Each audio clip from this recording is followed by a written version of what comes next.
ሻሎም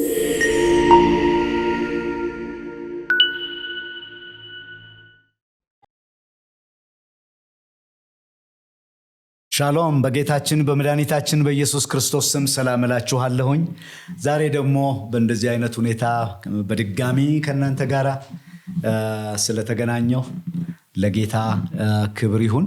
ባለፈው ከእምነት ወደ እምነት ወይም ደግሞ እምነትና ሕይወት በሚለው ዮሐንስ ወንጌል ምዕራፍ 4 ከ46 እስከ 54 በአንድ ከንጉሥ ቤት ሹም ባለው በሱ የልጁ መታመም ትረካ ላይ የፈውስ ትረካ ላይ ተመስርተን በዮሐንስ ዘገባ መሰረት ኢየሱስ ያደረጋቸው በገሊላ በሁለተኛው ምልክት በተባለው ላይ እምነትና ሕይወትን በጥቂቱ አይተናል። ዛሬ እሱን እንቀጥላለን ማለት ነው። ቁጥር 50 ላይ ኢየሱስ የተናገረውን ቃል አምኖ ሄደ የሚለውና ከቤተሰቦቹ ሁሉ ጋር አመነ የሚለውን ይዘን ነበረ። ይሄኛው ኢየሱስ የተናገረውን ቃል እንዴት ነው እምነት የተባለው? እንደገና ደግሞ ከቤተሰቦቹ ጋር አመነ የተባለው እሱስ እምነት ምንድን ነው የሚለው። ስለዚህ በቁጥር 50 ላይ ያለው ምን ብለን ነበረ? በቁጥር 50 ላይ ያለው የኢየሱስ ክርስቶስን ስልጣን በቃሉ ስልጣን ያለውን ሕይወት ሰጭነቱን ለአካል ሕይወት ሰጭነቱን አምኗል። ስለዚህ ለአካል ሕይወት ሰጪ መሆኑን ኢየሱስ ክርስቶስን በዚህ ልክ ስልጣኑን ከገሊላውያን በተለየ ሁኔታ ምልክት ሳያይ እነሱ ምልክት ፈልገው ምልክትን ይዘው ላያምኑ ፌክ እምነት ላያምኑ፣ እሱ ግን ምልክት ሳያይ አምኖ ነው ልጁ የተፈወሰው። አሁን ሁለተኛው ላይ ደግሞ ስንመጣ ከቤተሰቦቹ ሁሉ ጋር አመነ ስለሚል ይህ በስጋ ሕመም ላይ ሕይወትን የሚሰጠውን በቃል ስልጣን ኢየሱስን አምኖ የሄደው እምነት ወደ ምን መራው? ይሄ ምልክት ወደ ምን መራው? ዮሐንስ ሁልጊዜ በጻፈበት ዓላማ ቅኝት ነው። ጠቅላላ ትረካዎቹ በመጀመሪያም በቅደም ትረካም ከትረካው በኋላ ያሉት ሁሉ በዚህ የተቃኙ ናቸው። ስለዚህ ዓላማው ምንድነው? ምልክት አለ። ምልክት ወዳደረገው ወደ ማንነት ያመራል። እሱም እምነት ይባላል። ያ እምነት ደግሞ በማንነት ላይ ያለው እምነት ደግሞ ሕይወትን ይሰጣል ነው። ይሄ ነው አቀራረቡ፣ ይሄ ነው። ስለዚህ አሁንም እዚህ ጋር የምንመለከተው ለስጋ በቃል ስልጣን ለታመመ ስጋ ሕይወትን የሚሰጠው ኢየሱስ ክርስቶስ የሕይወት ሁሉ የዘላለም ሕይወት ሁሉ የሚመሰረትበት ማንነት ነው ብሎ እሱም ብቻ ሳይሆን ቤተሰቦቹን ሙሉ ማለት ነው። በዛን ጊዜ ይሄ ሃውስሆልድ የሚባለው ባል አለ፣ ሚስት አለ፣ እንደገና ልጆች አሉ፣ አገልጋዮች የተባሉ ባሮች አሉ፣ ዘመዶች፣ እነዚህ ሁሉ ጠቅላላ ሃውስሆልድ ይባላሉ፣ ቤተሰቦች ይባላሉ። እነዛን ሁሉ ይዞ ኢየሱስ ክርስቶስ በስጋ ላይ በአካላዊ ስጋ ላይ ሕይወት የሚሰጥ ብቻ ሳይሆን በዛው ልክ ለሕይወት ሁሉ ሕይወት የሚሰጥ ዘላለማዊ ሕይወት ነው ብሎ እምነቱን በዛ ላይ መሰረተ። 50 እና 54 ተያያዥነቱም ተነጣጥለውም የሚታዩት በዚህ ልክ ነው ማለት ነው። ስለዚህ እውነተኛ እምነት በጊዜያዊ ፍላጎት ኢየሱስ እንደሚችል አምኖ ጊዜያዊ ፍላጎቱን ይዞ በዛ የሚደመድም አይደለም። እሱ እዛ ላይ ከተደመገመ ፌክ ነው የሚለው። ወንጌላት ሁሉ በዚህ ይስማማሉ። ፌክ ነው። ለዚህ ነው የማቴዎስ ወንጌልም ላይ ስንመለከት መልስ ላልሰጡት ለገሊላ ከተሞች እነዛ ሁሉ እንደ አሸን ተአምራት የተደረገበትን ንስሐ ስላልገቡ ወደ ሕይወት ስላልመጡ ማለት እኮ ነው። ንስሐ ስላልገቡ ወቀሳቸው። አንዳውም ቅፍርናሆም ነው ያለችው እዚህ ጋር ግን በቅፍርናሆም ውስጥ ራሱ የሚያምን ሰው እንዳለ እዚህ ቦታ ላይ ተጠቅሷል። ስለዚህ ቅፍርናሆም ሙሉ የማያከብሩ ናቸው፣ የማይቀበሉ ናቸው። ወይም መቀበል በሚለው ውስጥ ግን ምንድነው አስመሳይ አቀባበል ነው ያላቸው። በታምራት በምልክት ላይ የተመሰረተ ወይም እንደ ቲያትር ምልክት እንዲሰራላቸው ወይም ጊዜያዊ ፍላጎታቸውን ሞልቶ ግን በህይወት የማይከተሉት አይነት ማለት ነው። ይሄንን ባለፈው ሳምንት አይተነዋል። አሁንም ዛሬ እሱን ነው የምንቀጥለው። ስለዚህ ኢየሩሳሌም እውነተኛ ያመኑ ቅሬታዎች አሉ፣ ግን ደግሞ በአብዛኛው ደግሞ ያላመኑ አስመሳዮች አሉ። እንደዚህ ቀርቦልናል። ምሳሌው ምዕራፍ 3 ላይ ምዕራፍ 2 ላይ ይሄ ነው የቀረበው ብለናል። ምዕራፍ 3 ላይ የቀረበው ምሳሌ ኒቆዲሞስ ነው። አይሁድን ሁሉ ወክሎ መጀመሪያ በታምራት ብቻ እንደሚያምን የሚገልጸው ምንድን ነው የሚለው? እግዚአብሔር ከእሱ ጋር ካልሆነ በስተቀረ የምታደርጋቸው እነዚህ ምልክቶች ሊያደርግ የሚችል የለም ብሎ ነው የቀረበው። ግን በኋላ የመጨረሻው ታሪክ ላይ ስን በዚህ አልደመደመም። ስውር ደቀ መዝሙር ሆኖ እውነተኛ አማኝ መሆኑን የክርስቶስ ተከታይ መሆኑን በዛ ደምድመዋል። ስለዚህ ለሁለቱም ምሳሌ ይሆናል። በፌክ ጀምሮ በእውነት መደምደምም ሊሆን ይችላል። ሰማርያዎችም አሉ። ሰማርያዎች ደግሞ እውነተኛውን እምነት አምነዋል። አሁን ወደ ገሊላ ሲመጣ እነዚህ ገሊላውያን የማያከብሩ እና ተቀበሉ በሚለው ባለፈው ሳምንት ይሄን አባባል ይሄ ቀድሞ የተሰጠው ትረካ በኢየሩሳሌም ብቻ ሳይሆን በገሊላም በተመሳሳይ እውነተኞች እንደ ንጉሱ ሹም አማኝ እንዳለ ሁሉ አብዛኞቹም ደግሞ ፌክ ናቸው። ወይም በኢየሩሳሌም ጥቂት ደቀ መዛሙርት አምነው እንደተከተሉት 2:11 ላይ እንዳሉት ሁሉ ግን በአብዛኞቹ ደግሞ አስመሳዮች ናቸው። አስመሳይ እምነት በጣም አደገኛ ነው። ለምን? ይመስላል፣ ሸዋጅ ነው። ለሰውየውም ይሸውዳል፣ ሰዎችም ለሚያዩት ሰዎች ይሸውዳል። በጣም አደገኛ ገዳይ ነው። የእውነተኛ የእምነት ጸር አስመሳይ እምነት ነው። በጣም አደገኛ ሆኖ ነው በወንጌላቱ ላይ በዚህ በዮሐንስ ወንጌል ላይ በየምዕራፍ ውስጥ አሁን ከዚህ በኋላ ስለምናየው የተጠቀሰው። ስለዚህ እዚህም ጋር ምንድነው ቅፍርናሆም ተቀበሉት። አብዛኞቹ የማያከብሩት አስመሳዮች ናቸው። በተቀበሉት ስም ታምራት ወዳጆች ስሜታውያን ናቸው። ወይም ጊዜያዊ ነገር ላይ ነው እንጂ ማንነቱ ግልጥ ብሎ አልታያቸውም። ቢታያቸውም አይቀበሉትም። አስመሳዮች ናቸው። እናምናለን ይላሉ፣ በዚህ ልክ አያምኑትም ነው። አሁን ታዲያ ገሊላ ውስጥ ግን እዚህ ቅፍርናሆም ውስጥ ግን ወዮልሽ እንደሚባለው በአብዛኛው እንዳለ ሆኖ በጣም የሚገርም ደግሞ አማኝ አለ። ከእምነት ወደ እምነት የሚሆን ኢየሱስን ለስጋ ሕይወት ሰጪ ብቻ ሳይሆን የዘላለም ሕይወት ሰጪ መለኮት ቃል ስጋ ሆነ፣ ሕይወትን ሁሉ የሚሰጥ። ለዚህ ነው እስቲ ምዕራፍ 1 ላይ ይሄ ምዕራፍ 1:3 እንደዚህ ነው ሲጀምር ራሱ በመጀመሪያ ቃል ነበረ ካለ በኋላ ቁጥር 3 ሁሉ በእርሱ ሆነ ከሆነውም አንዳች እንኳ ያለ እርሱ አልሆነም ካለ በኋላ ቁጥር 1 በእርሱ ሕይወት ነበረች፣ ሕይወትም የሰው ብርሃን ነበረች ይላል። አያችሁ፣ የዮሐንስ ወንጌል ትኩረት ይሄ ነው። ቃል፣ አካላዊ ቃል ክርስቶስን ያመኑት ሲደመደም ሕይወታቸው በሕይወት ነው። ዘላለም ከሱ ጋር ማለት ነው። በምድር ለጊዜያዊ ነገር ሳይሆን የጊዜያዊውን ነገር ትምህርት አግኝተው ዘላለማዊውን ጋር ተገናኝተው ኢየሱስን ለዘላለም ሕይወት ለዘላለም የሚታመነው ያንን ነው እምነት የሚለው። ሕይወት ሰጪ ነው። ኢየሱስ ሕይወት ሰጪ ነው።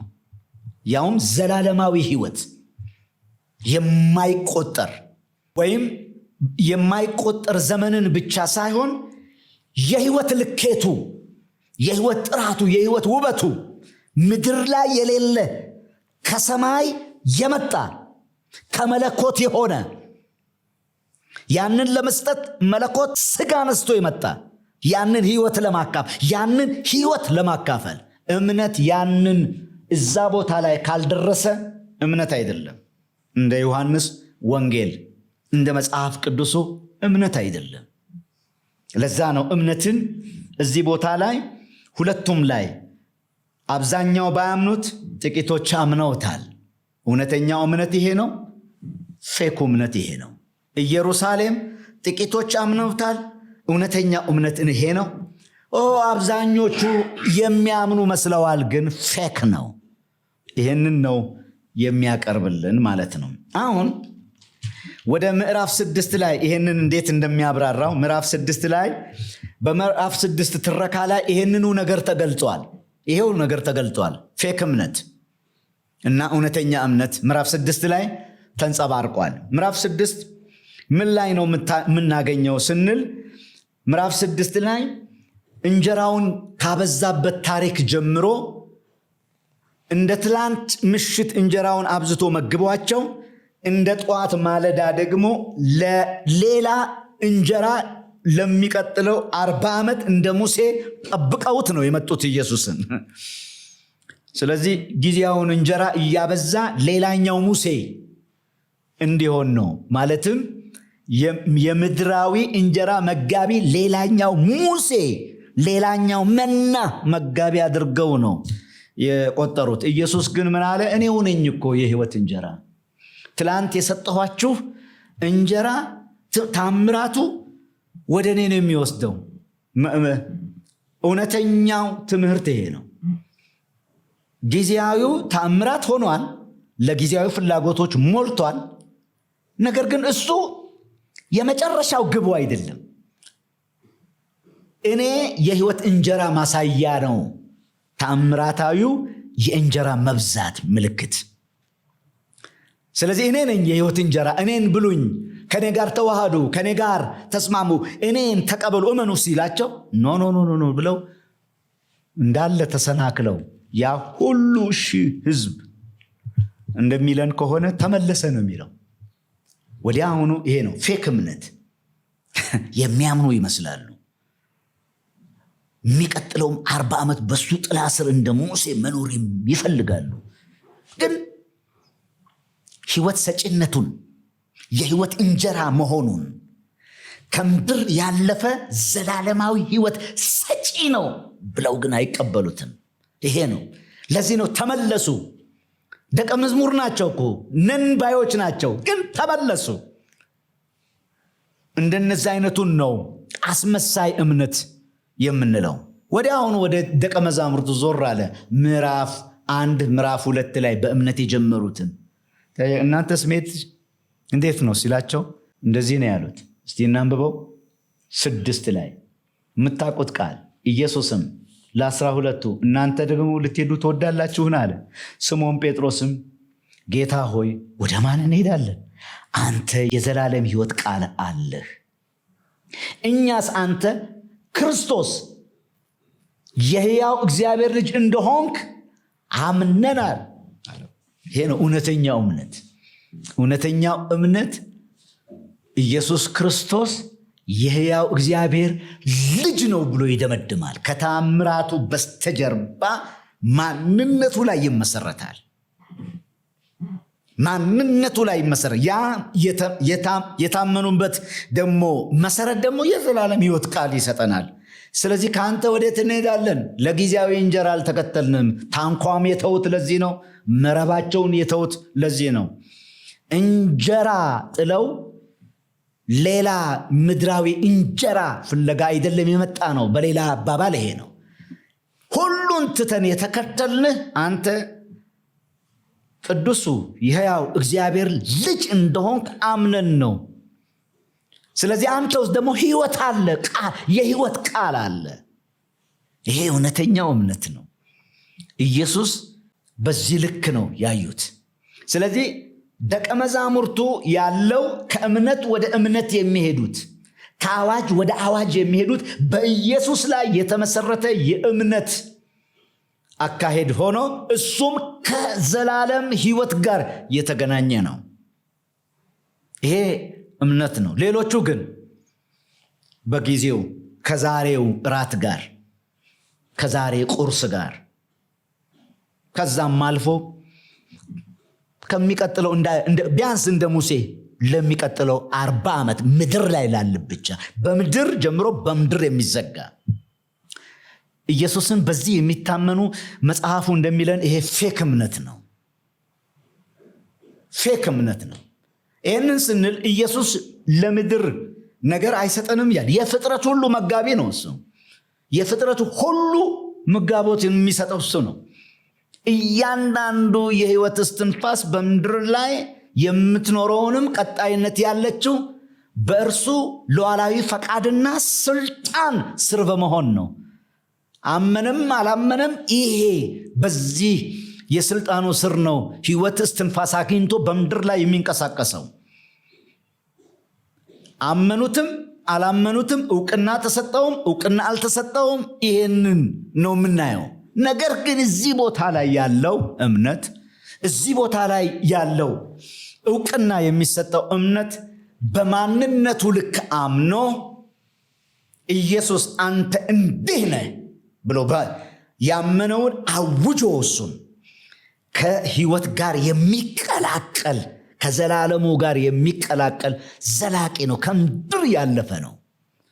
እውነተኛው እምነት ከምድር ያልፋል፣ ከጊዜያዊ ፍላጎት ያልፋል። ኢየሱስ የዘላለም ህይወት ነው። ኢየሱስ ዘላለም ነው። ከዛ ዘላለም ጋር ይገናኛል። ከጊዜያዊ ነገር ይወጣል። ዋው የሚገርም ነው። ሌላው ምዕራፍ 8 ላይ ቶሎ እንሂድ። ምዕራፍ 8 እንደዚህ ይላል፣ ኢየሱስም ያመኑትን አይሁድ እናንተ በቃሌ ብትኖሩ በእውነት ደቀ መዛሙርቴ ናችሁ፣ እውነትም ታውቃላችሁ፣ እውነትም አርነት ያወጣቸዋል አላቸው። ያመኑትን እኮ ነው የሚለው፣ ግን ፌክ ስለሆነ አሁንም የሚነግራቸው ስለማመን ነው። ደቀ መዝሙር ነን ብለዋል።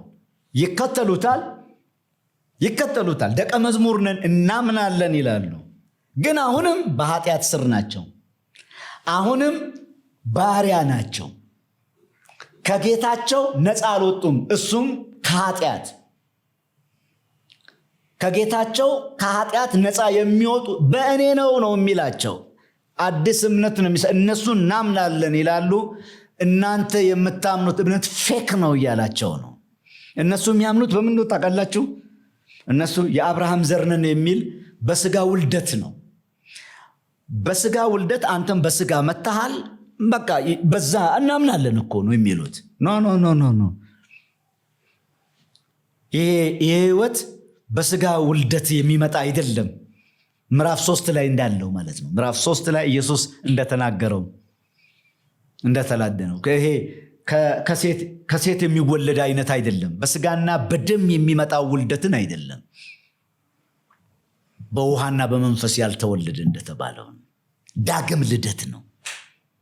ዳግም ልደት መንግስቱን እና ንጉሱን ኢየሱስ ክርስቶስን በመቀበል ያለውን ድነት በመንፈስ ቅዱስ ብርሃን ይህንን ማንነት ንጉሱን ከመንግስቱ ጋር በመቀበል ያለ ውልደት ነው ኢየሱስ እያወራ ያለው እንጂ የአብርሃም ውልደት አይደለም። የአብርሃም የስጋ ውልደት አይደለም። አመኑ ይልና ከአብርሃም የስጋ ውልደት ጋር ነው የሚያያዘው። የሱ እምነት አይደለም። አሁንም በኃጢአታችሁ ናችሁ ያላችሁት። እንደውም መጨረሻ ሄዶ አረ እናንተ የአብርሃም ልጆች እናንተ ላላችሁ እናንተ የዲያብሎስ ልጆች ናቸው ነው ያለው። የዲያብሎስ ልጆች ናቸው። በዚህ ነው ነገሩ። በዚህ ነው ኢየሱስ ከዛ በኋላ ማንነቱን ነው እኔ እኮ ከአብርሃም በፊት ነበርኩ ብሎ እኔ ነኝ የሚለው ያህዌ ጌታ የሚለውን ከዛ ጋር ያገናኘዋል። ያን እምነት የሚባለው ከዚህ ማንነት ጋር መገናኘት ነው። ከአብርሃም ዘልቆ ይሄዳል። ከአብርሃም ዘልቆ አዳም ጋር ማያብቃው ከአዳም ዘልቆ ይሄዳል።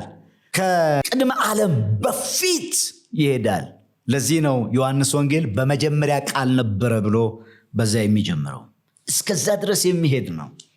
ያንን ማንነት አይቶ እሱን ማመን ነው ሕይወት። እሱን ማመን ነው ሕይወት። በሃይማኖት ስም ያለ፣ በውልደት ስም ያለ፣ በቶራ ስም ያለ አይደለም። ለዚህ ነው እንደውም ምዕራፍ 5 ላይ መጽሐፍ ይሉታል። ሙሴ መጽሐፍ። ታዲያ መጽሐፉንና ሙሴን ብታምኑ እኮ መጽሐፉን ታምናላችሁ። መጽሐፉ ስለ እኔ ነው የሚናገረው ነው ያላቸው። ስለዚህ እነሱ በመጽሐፉ ዙሪያ ናቸው። የሃይማኖት የእምነት ጨዋታ ላይ ናቸው። መጽሐፉ እኮ አለን ይላሉ። ሙሴ ይላሉ። በሙሴ አብርሃም ይላሉ። እነዚህን ሁሉ ሕግንም የቃል ኪዳኑን ባለቤት ማለትም የቃል ኪዳን የጀመረበትን ይጠራሉ። የመንፈሳዊ መልክ አላቸው። ነገር ግን አብርሃም ቀኔን ያይ ዘንድ ያለው አብርሃምን ያየውን ክርስቶስ ግን አያዩ።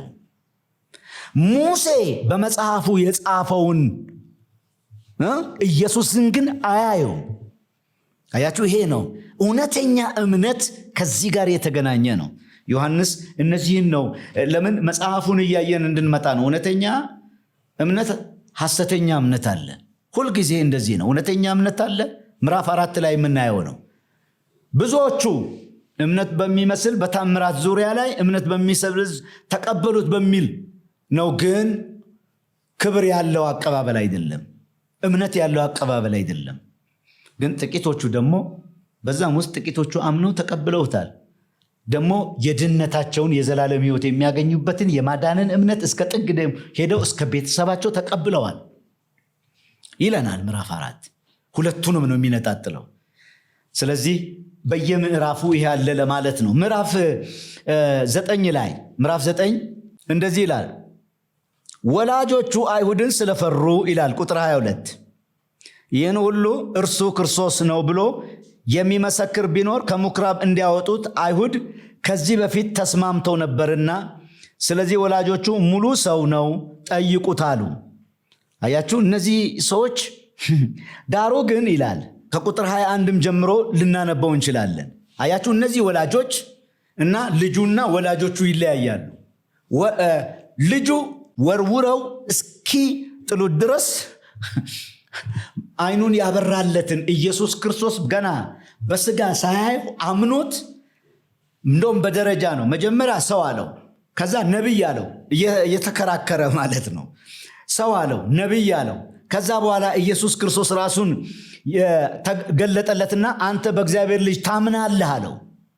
እና ሰው ነው ግን ለየት ነገር የሚያደርግ ነው። ነቢይ ነው ለየት ነገር የሚያደርግ ነው ብሎ ነው እያመነ ነው እየመሰከረ የሚሄደው። ሲደመድም ግን የእግዚአብሔር ልጅ ኢየሱስ ነው ብሎ ነው አምኖ የደመደመው። ይሄ በዮሐንስ ምዕራፍ 9 ላይ የአካል ብርሃን ሳይሆን ኢየሱስ አካል አብሮቶ አካል ያበራ የአካል ብርሃን ብቻ ሳይሆን ኢየሱስ የሕይወት ብርሃን ነው። ኢየሱስ የሕይወት ብርሃን ነው። ይህንን ነው ያ አይኑን የተፈወሰው ሰው ያመነው። ኢየሱስ የሕይወት ብርሃን በመሆን ነው የደመደመው። ይህንን ነው የምንመለከተው። ወላጆቹ ግን አምነዋል። ግን እምነታቸው ምንድን ነው? መከራን የማይቀበል ትችትን የሚፈራ ድብቅ ነው። ዋጋ የማይከፍል ከዘላለም ሕይወት ጋር መስቀሉን ይዞ እስከ መጨረሻው የማይሄድ ከዘላለም ሕይወት ጋር በታችኛውም ሕይወት በላይኛውም ዓለም ዘልቆ የማይሄድ መከራን የማይጋፈጥ ሆኖ ነው የቀረበው። ስለዚህ ሁለቱ የወላጆቹ እምነት በፌክ ውስጥ ነው ያለው ማለት ክብራቸውን አልጣሉ። ይሄ ግን ተነክቷል። ክብሩን ጥሎ ለሱም እየተሰደደ እስከሚያገለግል ደርሷል። እውነተኛ ደቀ መዝሙርነት እውነተኛ የህይወት ተከታይ ነው። ወደ ምዕራፍ 13 ላይ ስንሄድ የመጨረሻው የዮሐንስ ወንጌል ቅድም ጠቅሼዋለሁ። የመጨረሻው የሁለቱን መስመር እየለየ ነው፣ አስመሳዩን እምነትና እውነተኛውን እምነት። የሚገርመው ነገር በደቀ መዛሙርቱ መካከል ራሱ በዚህ ነው ዮሐንስ የዘጋው። በደቀ መዛሙርቱ መካከል ራሱ የተለያየ የእምነት ደረጃ እንዳለ በሚያሳይ ነው የሚገልጸው። እውነተኛ እምነት ራሱ ደረጃ እንደሚለያይ ይገልጻል። ይህንን አንብቡ። ከ12 ጀምሮ እስከ 20 ድረስ የምናየው ይሄ ነው። የተለያየ የእምነት ደረጃዎች አሏቸው። ግን የሚገርመው የተለያየ የእምነት እውነተኛ የእምነት ደረጃዎች ቢኖሩም ፌክ ግን እምነት እዛ ውስጥ ነበረ። የፌክ እምነት የመጨረሻው መገለጫ በጣም ትክክለኛ ምልክት የሚገልጽልን የፌክ እምነት የመጨረሻ መገለጫ ይሁዳ ነው። ይሁዳ ነው ማለትም ምንድን ነው? ገንዘብ ወዳጅ ነው ማለት ይሄን ዓለም ወዳጅ ነው። በቃ ዓለምን ወዶ ኢየሱስን ግን የሚከተል ገንዘብን ወዶ ኢየሱስ የሚወደውን ገንዘብ ግን ኢየሱስን መውደዱን ኢየሱስን መከተል ያላስጣለው።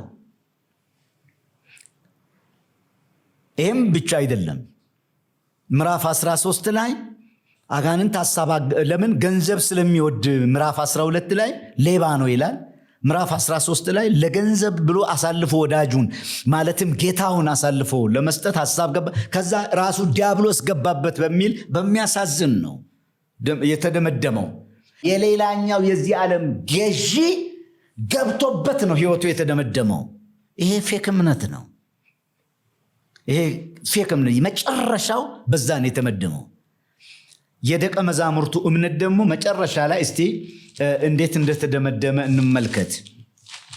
ምዕራፍ 20 ቁጥር 9 ላይ እንደዚህ ነው። በትንሣኤ ሁሉም በትንሣኤው ልክ እንዳልኳችሁ እውነተኛ እምነት ደረጃም አለው።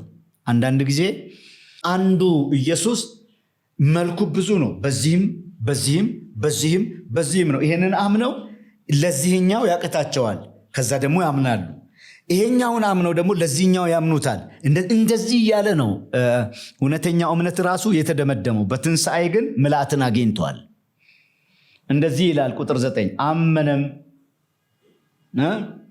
ሌላው ደቀ መዝሙር ደግሞ ገባ፣ አየም፣ አመነም ከሙታን ይነሳ ዘንድ እንዲገባው የሚለውን የመጽሐፍ ቃል ገና አላወቁም ነበርና አመነ ብለው አሁን ወደ ሁሉ ይሄዳል። ደቀ መዛሙርቱም ወደ ቤታቸው ደግሞ ሄዱ። ስለዚህ አንዱ ብቻ ሳይሆን ያመነው አሁን የመጽሐፍትን ቃል ሁሉም አምነው በትንሣኤ ግን እምነታቸው ሙሉ ሆነ። በምልክት ቢጀምርም በምልክት አድራጊው ምዕራፍ 2 ይቀጥላል። እሱን ማንነት በማወቅ እምነት እዛ ላይ ይጠለጠላል። ያ እምነት ደግሞ ዋጋን በህይወት ይከፍላል። ዘላለማዊ ህይወት። ስለዚህ እንደዚህ ነው የቀረበው። ደቀ መዛሙርቱም ከእምነት ወደ እምነት ነው የሄዱት። በዮሐንስ ወንጌል አቀራረብ ከእውነተኛ እምነት ራሱ ከእምነት ወደ እምነት ነው የሚሄዱት። ከእምነት ወደ እምነት ምዕራፍ 11 ላይ ራሱ እኔ እዛ ባለመኖሬ ደስ ይለኛል ታምኑ ዘንድ ብሏል። ስለዚህ እሱ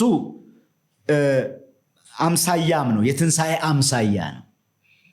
በክርስቶስ በሞት ላይ ስልጣን እንዳለው አምነው በዛ ትረካ በእምነት ማየታቸው በትንሣኤ እምነት አንድ ቀን ህይወታቸው እንደሚደመደምን ጠቋሚ ነው። ስለዚህ ከእምነት ወደ እምነት ይኬዳል። ለምን? እግዚአብሔርነት ወይም የኢየሱስ ክርስቶስ ፍጹም አምላክ ፍጹም ሰውነት መለኮትነት በጊዜ ውስጥ ታውቆ የሚያልቅ አይደለም። በተገለጠልን በቃልም በድርጊትም በተገለጠልን ልክ